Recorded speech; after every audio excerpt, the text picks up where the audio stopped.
Prophecy in Disguise, Chapter 1. The Art of Fear. With atramentous robes, we passively stumbled across the distinctive masses of Coruscant, accompanied by onyx hoods, shrouding our rather sheer facial structures, ultimately suppressing our intrinsic factors of our rather depraved ambitions. We passively stumbled across metallurgic streets, enclosed by multiple alloyed pipes which traditionally transitioned the noxious gases of the metropolitan city toward the illuminating stars of an enigmatic midnight sky. The molecular chemicals indubitably poisoned these quarters. Those who dare to sincerely dwell beneath Coruscant's political branch conclusively endured a life vigorously crafted in conditional poverty. These condescending individuals, deceitfully accompanied by utter renunciation, feared anyone who wielded utmost power over their vehement condition, such as the Jedi. As we progressively sustained our conscious movement, Darth Kema'Tum, a Sith assassin of the Dark Brotherhood, feasted his crimson eyes upon the exhilarating spacecrafts of the distant horizons, beside the erecting masses of the Jedi Council. Accompanied by unconditional disgust, whilst the alloyed pipes exuberantly howled with vigorous chemicals, the shrouded Sith exuberantly tensed his grasps together. "Malgus, he shall be here soon. We must act without haste." He passively paused, as his sinful sight met with mine. "Wait!" A female voice tremendously echoed amidst the alloyed streets, presumptuously slithering into Kema'Tum's perplexing mind. This particular manifestation, by the sheer means of utmost expression, had revealed another shrouded entity. A passive woman, another lustful Sith, whose malevolent ambitions was to unconditionally spread the deceitful darkness across the galaxy itself. She feasted her firm grips upon a malleable hilt. While sustaining her great vigilance, an obscure shadow, accompanied by sincere conversations, slithered across the alloyed streets, a ductile corridor which ultimately segregated the descendant market systems from the Jedi's influence. Whilst sincerely enduring multiple fragments of inaugurated fear, the passive lady, as well as the fierce Kema'Tum, both consciously positioned their defense posture towards me, as if an inevitable threat unfortunately approached us. "Royal Guards," she arduously iterated. "Rogue, there's no time for this," he anxiously proclaimed, as if our rather precarious intentions could be altered at this particular moment.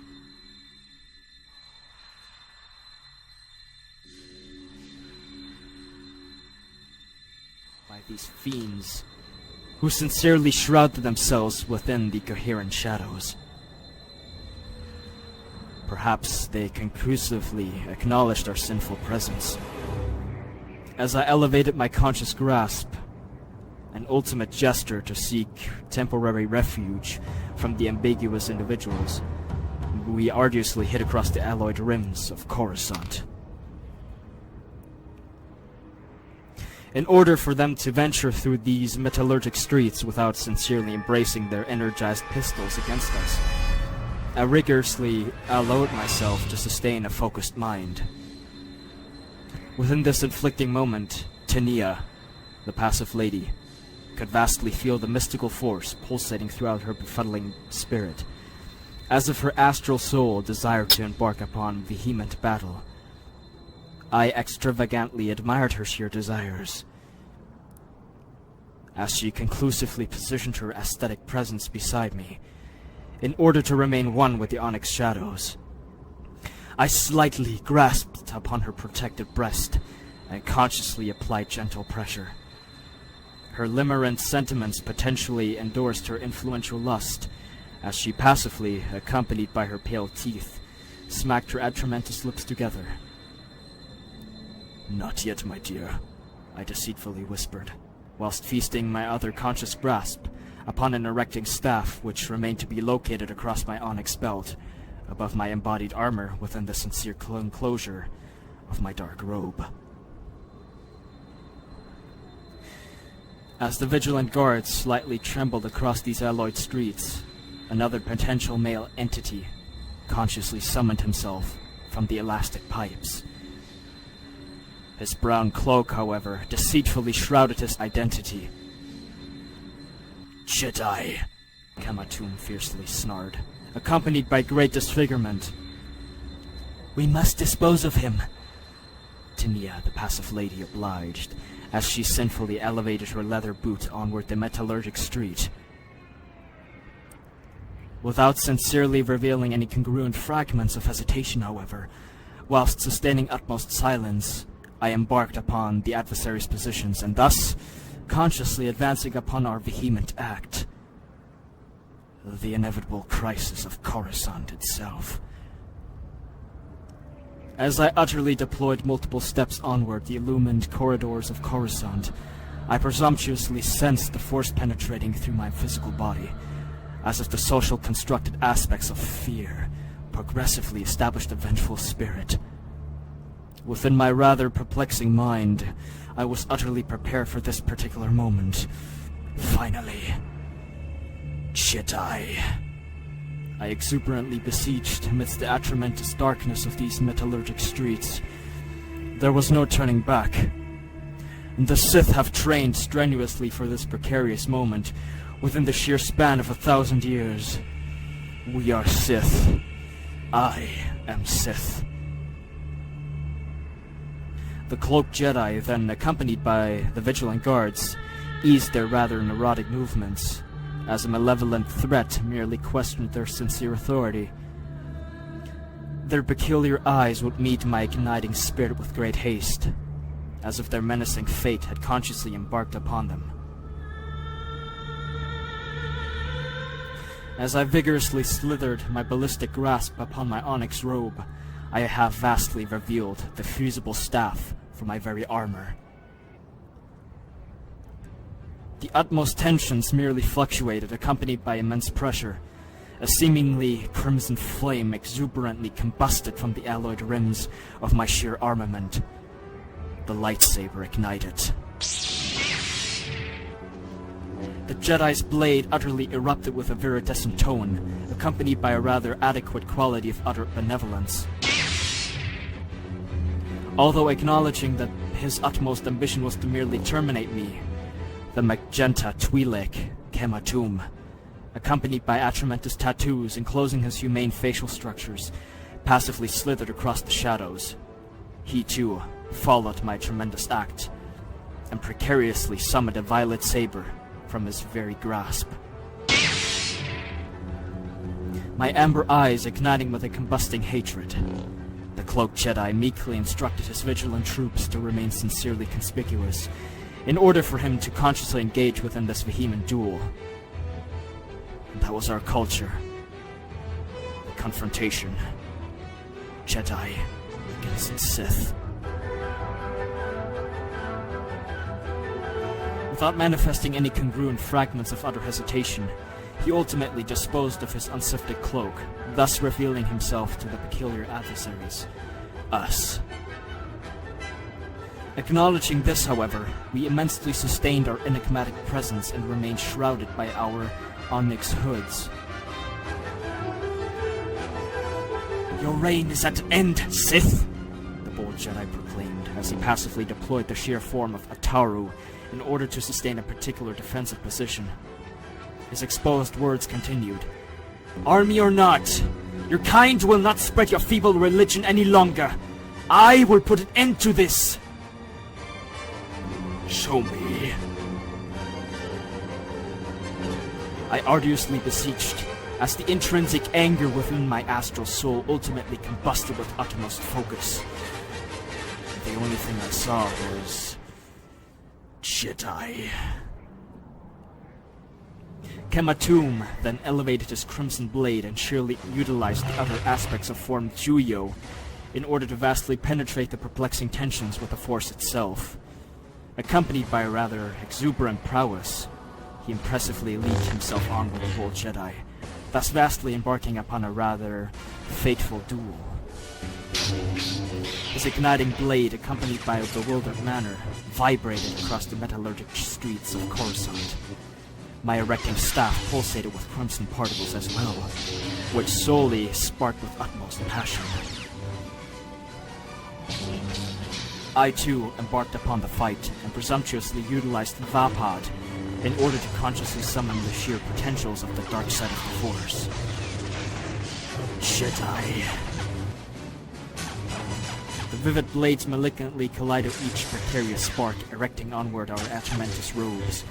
Fueled by sincere passion, I compulsively struck the crimson staff before the Bold Jedi, accompanied by a diligent motion. Kema'Tum malevolently attempted to sheerly penetrate the Jedi's martial armament with utmost strength. However, the vigilant adversary then deceitfully performed a defensive maneuver, which ultimately left him sincerely befuddled. The Bold Jedi then strenuously leaped himself toward the erecting buildings, thus vastly attempting to sustain great control over the confrontation itself. Whilst on Coruscant's alloyed surfaces, slightly injured, the tattooed Twi'lek and I excessively copied his arduous motion. Then, as before, the vigorous engagement progressively fluctuated, each vivid blade compulsively vibrating across the metropolitan city. But alas! I consciously grasped upon the Jedi's exposed arm after he scrupulously attempted a final blow before me. I applied a rather devastating pressure toward his internal tissues, which slightly deteriorated its organic structures by the will of the Force. My Force. Whilst exuberantly screeching in utter agony, the Bold Jedi immensely leaped his leather boot across my segmented armor, which ultimately caused me to slightly stagger. His viridescent blade would neurotically accelerate in great motion. Left, right, and then left again. His vulnerable skills, however, were without flaw. Kema'Tum passively attempted to rigorously meet his crimson razor across the hilt of the adversary's lightsaber. However, this was a mere miscalculation, ultimately causing him to essentially stumble across the building's exposed rings.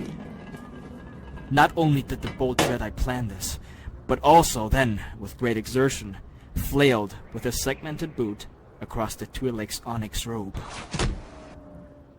Kema'Tum detached from the metallurgic building and thus fell toward the alloyed streets. Accompanied by agonizing screeching, his utter consciousness abandoned him for the crucial moment. Within this peculiar endeavor, however, the illuminating stars would sincerely become shrouded by multiple pale clouds as the twilight embarked upon a sinful midnight. His crimson blade sheerly retracted back into its kyber crystal, where its sensual energy reprimanded from the physical plane. Mine, however, pulsated with utmost passion, as I vastly respirated by the congruent forces of my vigilant focus. The Bold Jedi conclusively ceased his excessive movement and progressively awaited my next advancing move. Within my depraved mind, there was nothing but unconditional silence and Jedi. I consciously displaced my onyx robe toward the pale atmosphere, and thus revealed myself.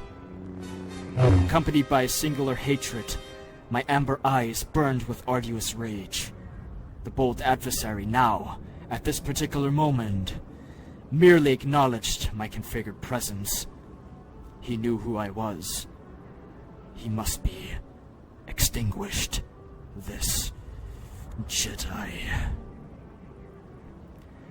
Whilst gradually sustaining the sheer form of Vapod, I exuberantly leaped myself onward, and could slightly endure an utter sentiment of compulsive fear. A peculiar aspect which consciously fueled my seeming skill, perhaps. I deceitfully engaged with the viridescent blade once more, but this time, I sheerly aimed my crimson staff toward his facial structures. As he consciously dodged the unorthodox strike, he utterly levitated his tense grasp upon me in order to push me, accompanied by the mystical force, across Coruscant's perplexing cities. However, at this particular moment, I merely predicted his condescending blow and internalized it with my very mind. The Force. I thus exuberantly unleashed it back towards its conscious wielder, where its sheer powers arduously penetrated the configured rims of the Force. The bold Jedi, whilst progressively attempting to transition his viridescent blade into the ambiguous form of Saurus, anxiously descending from the alloyed building, his segmented body leaping before the metallurgic street, sliding across its ductile pavement. As the slithering winds gradually intensified, a sense of utmost pleasure perplexed my disfigured mind. The Jedi's erecting razor ultimately retracted, which potentially signified that his sheer consciousness abandoned him. And there he was, his body lifeless.